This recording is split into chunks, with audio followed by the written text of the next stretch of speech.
Assalamu alaykum hörmətli görürmənlər. Görüb atqınlar Erkin Asiya Radiosu Uyğur bölümünün nəzər proqramısı. Mən Alim. Biz bugün məşhur Uyğur ziyalısı İlham Toxtəpəndinin Avropa Parlamenti tərəfindən taqdırılğan 2019-cu illik Saxarov mükafatıga, shuningdek Avropa Kengashi tərəfindən taqdırılğan Václav Havel mükafatıga namzat ko'rsatishning ahamiyati to'g'risida suhbat elib boramiz. Biz bu munosabat bilan professor İlham Toxtəpəndinin qizi Cəfər İlham bilan Germaniyadagi İlham Toxtu gruppasining qurg'uvchisi Anvarjon apandi bilan alohida suhbat elib boramiz. Undaq bo'lsa, suhbatimizni boshlashdan burun İlham Toxtu apandining hayoti bilan qisqacha tanishib chiqaylik. Beyjandagi Markaziy Millatlar Universitetining dotsenti, iqtisodshunos İlham Toxtu 2000-yillardan keyin Uyg'urlarning Xitoy asosiy qonuni va milliy territoriyalik avtonomiya qonunida belgilangan haq-huquqlarini qo'llash yo'lida tinch usulda izchil kurash qilib kelgan Uyg'ur sarxillarining biridir. U shu yillarda maqola yozish, Uyg'ur biz to'rini ta'sis qilib, Xitoydagi osonliq millatlarning, bo'libmi Uyg'urlarning qonuniy haq-huquqlarini talab qilish, nutq so'zlash va boshqa usullar orqali o'zining fikr va qarashlarini o'tirib qo'yib kelgan. 2009-yildagi 5-iyul qirg'inchiligida u Xitoy hukumatini qattiq tanqid qilgan va Uyg'ur avtonom rayonining sobiq raisi Nur Bagrini layoqatsiz rais deb ayblagan edi. İlham Toxtu 2014-yili Xitoy hukumati tarafidan tutqun qilinib, Urumchida sotlandi va davlatni parchalashga qudratqullik qilish jinoyati bilan umrlik qamoq jazosiga hukm qilindi. Xitoy hukumatining bu qilmishi xalqarada kuchli noroziliklarni qo'zg'adi. Uyg'ur xalqining Xitoy kommunist hukumati bilan tinch usulda dialog o'tkazish va Xitoy qonunida belgilangan haq-huquqlarni talab qilish orzusining ishga eshishiga ko'langi tashildi deb qaraldi. İlham Toxtu tutqun qilingandan keyin xalqaro jamiyat turli usullar orqali jamoat fikri hosil qilib Xitoyga besim ishlatdi va Xitoy hukumatining uni shartsiz qo'yib berishni talab qildi. U ilgari keyin bo'lib xalqarodagi dangliq kishilik huquq mukofotlaridan Barbara Goldsmith erkin yozish mukofoti, Martin Annales kishilik huquq mukofoti va Weimar kishilik huquq mukofoti qatorliq ko'plagan mukofotlarga erishdi. İlham Toxtu bu yilning 5-ida Amerika Davlat Majlisidagi muhim siyosiy arboblar tarafidan 2019-yillik Nobel tinchlik mukofotiga nomzodlik ko'rsatildi. 18-sentyabrda u yana Yevropa Parlamenti tarafidan tarqatilgan 2019-yillik Saxarov erkinlik mukofotiga va Yevropa Kengashi tarafidan tarqatilgan Václav Havel mukofotiga nomzodlik ko'rsatildi. Programımızga qatnashib berganingizdan intayin xursandman. Meni taklif qilganingizga rahmat aytaman. It's our pleasure, and the first question I would like to ask you is Mening tunji savolim bo'lsa, Yevropa parlamenti sizning dadingiz İlham Toxtuni yaqinda Václav Havel fikr erkinligi mukofotiga nomzod qilib ko'rsatdi. Shundaqla yana Yevropa Kengashi dadingizni Saxarov mukofotiga nomzod qilib ko'rsatdi. Siz buningdan qandaq hissiyotga keldingiz? Yes, it wasn't a surprise to me, but I was very excited and I'm Bu gerçi men üçün bir kütülmegen ahval bolmasımı, men yanıla dadam üçün nait xoşal boldum. Onun namzatlık ko'rsatilganligidan xursand boldum. Chunki bu mukofot faqatla dadamning xizmatlarini muayyanlashtirganlik bo'lib qolmay, balki butkul Uyg'ur xalqining beshiga kelayotgan kulfatlarni, jumladan u yerdagi yig'ilish lagerlarini e'tirof qilganlikdir. Ndavsa Anvarjon apandi bu İlham Toxtu apandini hozir 2019-yilda yanvarda Amerika Davlat Majlisining bir muncha a'zolari İlham Toxtu apandini Nobel mukofotiga ko'rsatdi. Hozir hamda Yevropa parlamenti ham Yevropa Kengashi birlikda İlham Toxtu apandini Václav Havel mukofoti ham Saxarov mukofotlariga ko'rsatdi. Sizningcha bu nimadan derak berdi? Bu birinchisi İlham apandimning o'z xalqining huquqlari va erkinligi uchun hech narsadan qo'rqmasdan hamma narsani pido qilganligidan darak berdi. Ikkinchisi, Xitoy kommunistik hokimiyatining xalqimizga qilayotgan zulmi, inson qalbidan oshganligi, 1 million demdiq, 2 million demdiq, hatto 3 million degan gap so'zlar bor. Bunchalik insonning 21-asrda hech qanday savol javobsiz, sotsiz, so'loqqa turmalarga tashlanganligi va bularni qaytadan tarbiyalaymiz deb o'zining kimligini, madaniyatini, tilini inkor qilishga, rad qilishga qistiliyotganligi.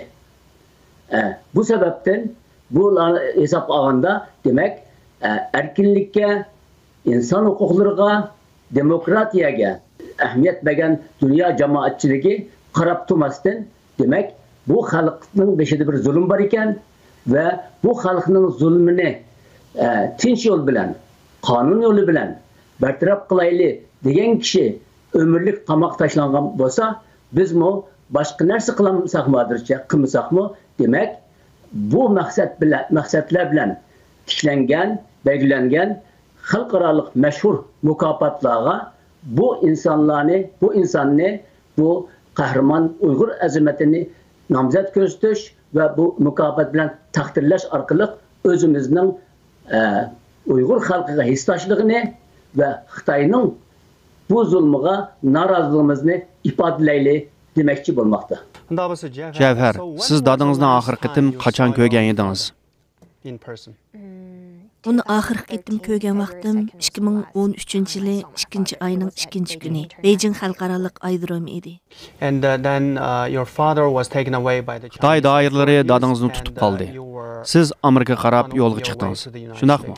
Yes, we were supposed to be coming to the US. Shundaq biz aslida Amerikaga birlikda kelmoqchi edik, ammo ular dadamni aerodromda tutib qoldi. Meni aeroplanga yolg'iz chiqadi. U vaqtda men texnik kichik bo'lganligim uchun ular meni o'ziga xavf bo'ldi deb qaramagan bo'lsa kerak. Uning ustiga dadammi mening Amerikaga ketishimda ching turdi. Nima dadingiz sizning Amerikaga kelishingizda ching turdi?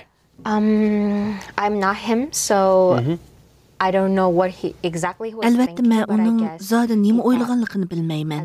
Farzimcha u bir dada bo'lish sifati bilan buning men uchun yaxshi bo'lganligini o'ylagan bo'lsa kerak. Chunki shu vaqtda u meni muramdan tutib turib, "Sen ketishing kerak" dedi. Men yig'lab turib ketishni rad qildim. Chunki men shu chaqgacha oilamdan faqatla ayrilib baxmaganligim uchun ketishni xohlamagan edim. U menga bu davlat bizga mushundaq muomala qilyapsa, sen yana mushu yerda qolaman demsan, atrofingda bo'layotganlarga qarab baq. Sen yana mushu yerda qolamsan. Sen Amerikaga berib, ko'ch supursangmi, bu yerda yashagandan afzal dedi. Shu chaqda qancha yosh edingiz? Men 18 yoshga kirgan edim. To'liq o'tir maktabni texi yengilib bitirib, hozirgi hayotimdan butunlay boshqacha bo'lgan bir hayotga to'liq tayyorlanib turgan vaqtim edi. U chaqda ingliz tili bilamdingiz? No. Well, I had some basic English. Yo'q, faqatla noyta oddiy so'zlarni bilatdim. To'liq o'tir maktabda ingliz tilidan dars berdi, ammo noyta oddiy, mukammal emas. Bu yerga kelgan vaqtimda kishilarning nima deyishayotganini tushunmaydim. Amerikaga dadingizdan ayrilib yolg'iz kelishga majbur bo'ldingiz. Amerikada qiynaldingizmi? Albatta, ishlarni bek oson bo'ldi deyolmayman. Ammo men u yerda tanishgan kishilardan to'liq xursandman. Bu jihatdan olganda men to'liq talaylik. Ammo o'xshash vaqtda yana o'zimni bek talaysiz deb qarayman. Chunki oilamdan ayrilg'ili 6 yildan oshdi. Ammo men bu yerda tanishgan qimmatli kishilar menga intayin ko'p yordamlarni qildi. Men o'qituvchilarimning, mening dadamning do'stlarining va o'zimning do'stlarining yordami va qo'llashi bilan mushundaq dasturiyatman. Envercan Efendi bu Amerika Davlat Meclisi'ge a'zolar bo'lsin, İlham To'xta Efendi'ni Nobel mukofotiga ko'rsatish va yoki Yevropa parlamenti kengashi bo'lsin, İlham To'xta Efendi'ni Sakharov va Václav Havel mukofotlariga ko'rsatishi. Sizningcha bu ko'rsatishlar shu İlham To'xta Efendi'ning hozir Xitoy turmusidagi bexatarligiga kapolat qilish mumkinmi? Dunyoning bir parchasi bo'laman va bu dunyo bilan diplomatik aloqa qilaman, savdo aloqasi qilaman va hatto dunyodagi cho'ng davlatlarning biri bo'laman degan Xitoy davlati, demak, g'arbiy dunyodan keladigan ovoz, keladigan besim, mushundaq hodisalarga quloq solishi va quloq soladi va uningga ko'ra siyosatini belgilaydi. Demak, to'mirini tutib dunyoning shunga ko'ra ish qiladi demoqchiman.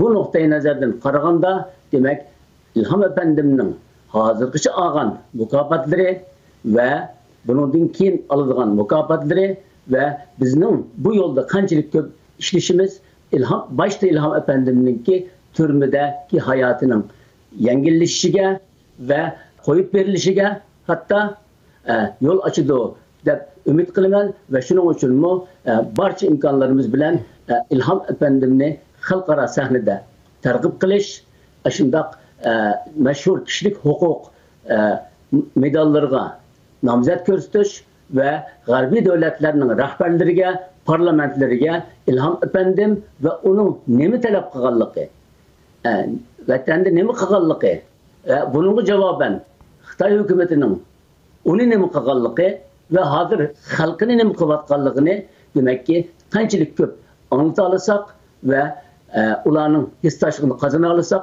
buning siz so'ragandek boshda İlham Efendimning taqdiri va undan keyin shundaqla yana muhim Uyg'ur xalqining taqdiri uchun foydali bo'ladi deb ishonaman. Rahmat. And Javhar. Javhar, dadınız qanda bir kishi edi. Albatta, xalqarada o'xshamagan kishilarning dadınız haqida o'ziga xos ko'z qarashlari bor. Siz uning qizi bo'lish sifatingiz bilan bizning ko'rguchilarimizga dadingizni tanishtirib bergan eng muvaffaq bir inson. Siz dadingizga qanday baho bersiz? I think he's just a simple man.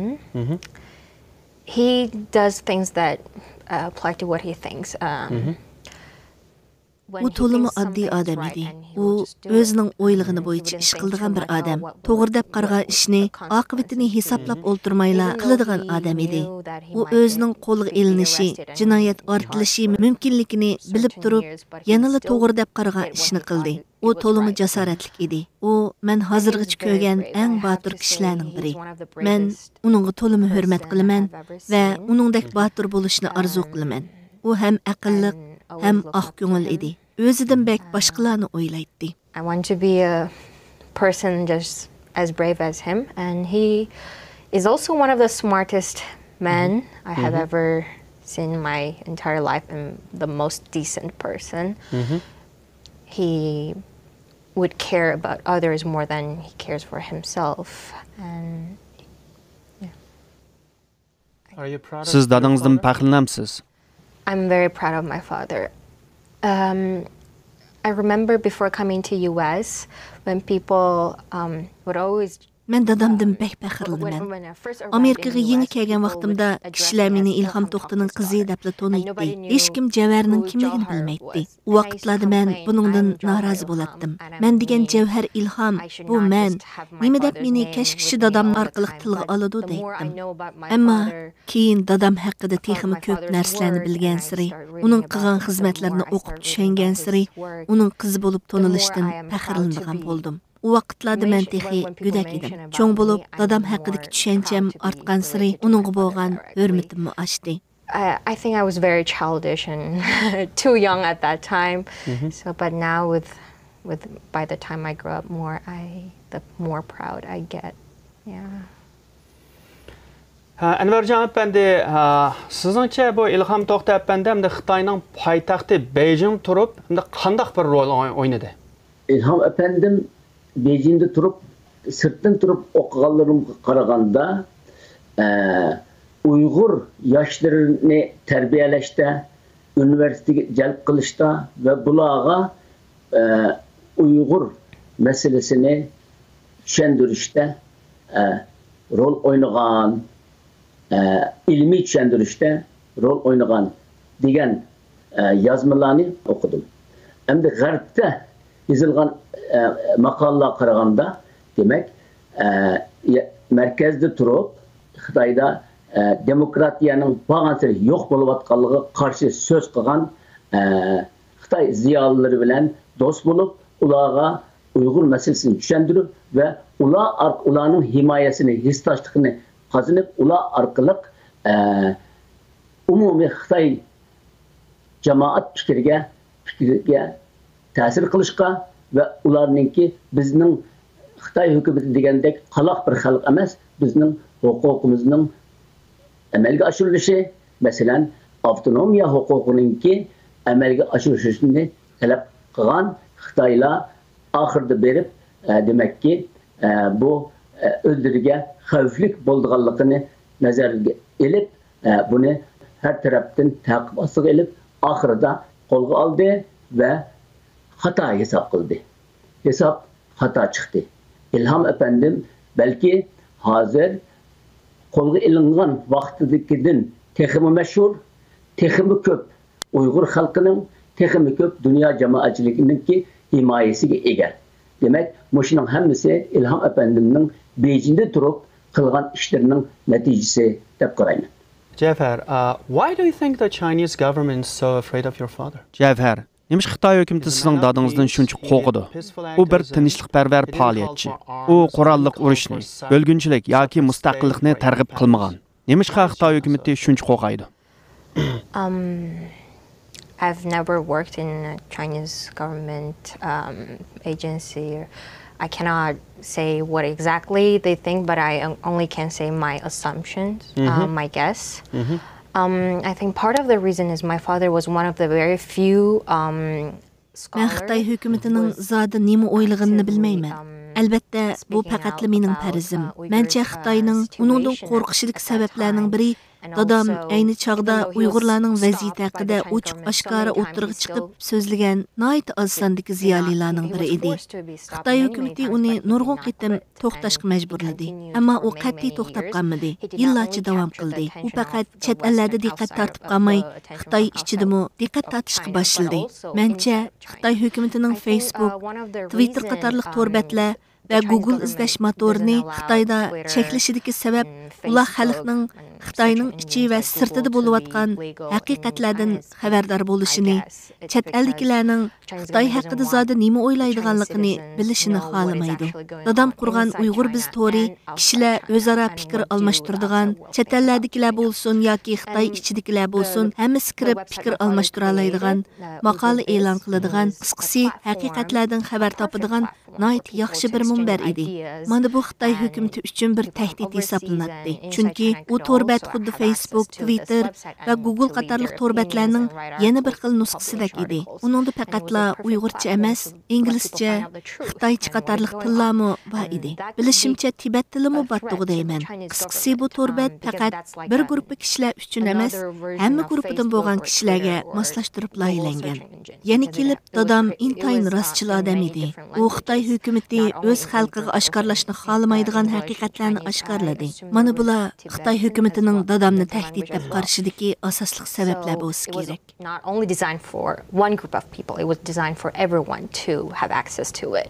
And also, my father is a very honest man, and he kept telling the truth that Chinese government felt so unbearable to reveal to the Chinese citizens. I think those could be major reasons why Chinese government thought my father was such a threat to them. Anvarjon apandi, bu Xitoy hukumati sizningcha hamda bu Xitoy hukumati hozirmi shu lager siyosatini yurgizishda hamda Ilhom To'xta apandini buni bir to'salg'u deb qaragan bo'lishi mumkinmi? Bu Ilhom To'xta apandini muddatsiz qamash degi sabablarning birini. Albatta, Ilhom apandim bütün talablarida, fikrlarida qonunga asoslanadi. Demak ki bunu biz jimiqda olmasak, asla bu Uyg'urlar arasida ve dünyada hatta Xitoy ziyolileri arasida, xalq arasida ko'p bağan siri ta'sir qazanib, bağan siri etrafıga ko'pchilikni chiqib bizga xavf xatar tug'dirdi deb, demak uni shu vaqtdan tortib yo'q qilayli dedi va yo'q qilgandan keyin uningki o'ziniki bu g'arbga ichilish yangi strategiyalik bir balvoq bir yo'l degan proyektini amalga oshirishga boshladi.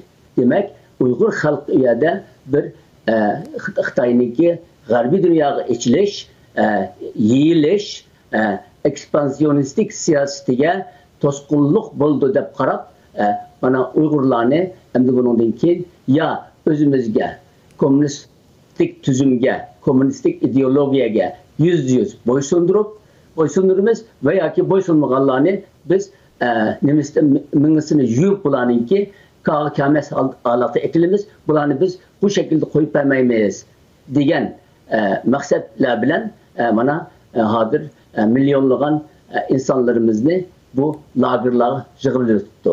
Bu bir inson bolasini boshqadan tarbiyalash, o'zi tug'ilganda nima bo'lsa, uni men boshqa inson qilaman deyish tarix mumkin bo'lmagan. Bo'lmaydi ona bir narsa. Ama şunun qaramasdan texşe ana beguna insanlarımızı yığılıp qayta terbiyelaymiz deb bularni nabut qilishga, ya'ni Uyg'ur xalqini butunlay yo'q qilishga intilib o'tibdi. Bu nayt xato bir yo'l. İnşallah Xitoy demokratlashadi. Bu hozirgi tuzum yıkıldı. Onundan keyin mana İlham efendim ve onunga o'xshash yani minglagan, yüz minglagan hozir qamoqda bo'lgan Uyg'ur ziyolilari erkin muhitda o'z xalqining huquqlari uchun xizmat qilish imkoniyatiga erishdi deb qarayman. Father, before he was imprisoned by the Chinese government, he made a lot of... Sizning dadınız Xitoy hökumət tərəfindən qamoqqa ilinishdən burun, ularga Uyg'urlarning tiliga, Uyg'ur madaniyatiga va Uyg'ur avtonom rayonining avtonomiya huquqiga hurmat qilish haqida nurg'un fikr takliflarni bergan edi. Agar Xitoy hökuməti sizning dadingizning takliflariga quloq solgan bo'lsa, Uyg'urlarning bugungi vaziyati qanday bo'lar edi? Definitely better than what we are having now. Hozirqidan ko'p yaxshi bo'ladi. Navbatda yuz berayotganlar 2-Dünya urushidan keyingi eng cho'ng insoniyat krizisi deb qaralyapti. Uningga yetarlik darajada diqqat qilinmasligi bu dunyo uchun bir numus hisoblanadi. Bu ham Uyg'urlarga fojialik ishlarni qilayotgan Xitoy hukumatı uchunmi bir numus. Agar Xitoy hukumatı dadamning takliflarini, hatto u takliflarning bir qismini amalga oshirgan bo'lsa-mu, ishlar hozirqidan ko'p yaxshi bo'lgan bo'ladi. Biroq Xitoy hukumatı navbatda Uyg'ur xalqi bilan Xitoy xalqi orasida texmi zo'r masalalarning kelib chiqishi uchun asos solyapti. Let's say some of the policies, the situation could be a lot better. Now the Chinese government is only causing bigger issues among Han Chinese and Uyghurs right now. İlham To'xtapandi bu yilning oxirida 12 oyda Nobel mukofoti taqalsa, agar Nobel mukofotiga erishsa, ham 12 oyda Sahara mukofoti taqildi, ham shuningga erishsa, ham o'sha Václav Havel mukofoti o'sha oyning oxirida taqilganini erishsa, sizningcha Ilham To'xtapandining qo'yib berilishiga qanday bir foydasi bo'ladi? Endi bu mukofotlar g'arbiy davlatlarning Ilham To'xta masalasiga, uning taqdiriga ve Uyg'urlarning ustiga zulmga bunchalar ahamiyat berayotganligi ve Birleşken Devletler Teşkilatı'da bir necha qatimdan beri demokratik g'arbiy davlatlarning bu masala ustida qattiq turayotganligi ga qo'shilib, endi Ilham efendim siz aytib o'tgandek bu xalqarodagi mashhur mukofotlarni olsa, demak Xitoy hokimiyati oturup yani bir qaytadan bir o'ylash kerak.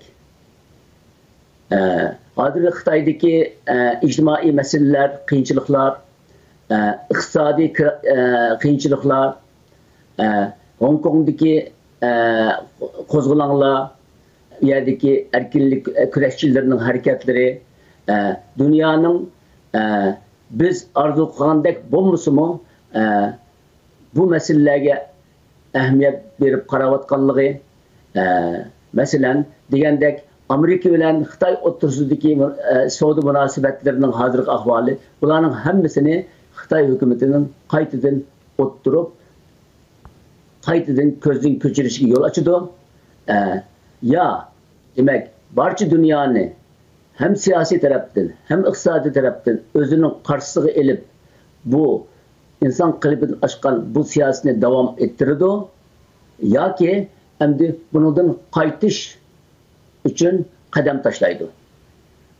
Uchinchi bir ehtimol, hozirgacha masalan deylikki 1949-yili Xitoy kommunistlari hokimiyat beshiga kelgandan keyin 5-6 qatim Xitoyda ichki siyosiy kurash bo'ldi. Buning bir nechasida liberal ko'zqarashchilar o'tib chiqdi. Bir nechasida ashaddiy kommunistik yo'l tutganlar o'tib chiqdi. Hozirmi mana bo'libmi Prezident Xi Jinping o'zini yakka rahbar sifatida tiklib oldi. Uningga qarshi bo'lganlarni tozalab bir taraf qildi. Yana yer ostida uning hokimiyatiga qarshi harekatlar bo'layotganlik to'g'riliq o'qiyotimiz. İchki kurash hokimiyat uchun ishki kirash bo'layotganligini anglayapmiz. Demak, 3-yo'l balki eng qisqa vaqt ichida hozirgi tuzumniki prezident Xi Jinping hokimiyatiniki yiqilishi, bartaraf bo'lishi va demokratik bir kuchning o'tirib chiqishi bu yana bir ehtimol. Rahmat Anvarjon apandi. Rahmat Jafar. İşkanlarga ko'p rahmat. Bugungi bu söhbətimizə qatnashib berganinglarga. Hörmətli ko'rmanlar, bugungi proqramımız bu yerda oxirlashdi. Kelar qitim ko'rishgacha xushvaqt bo'ling.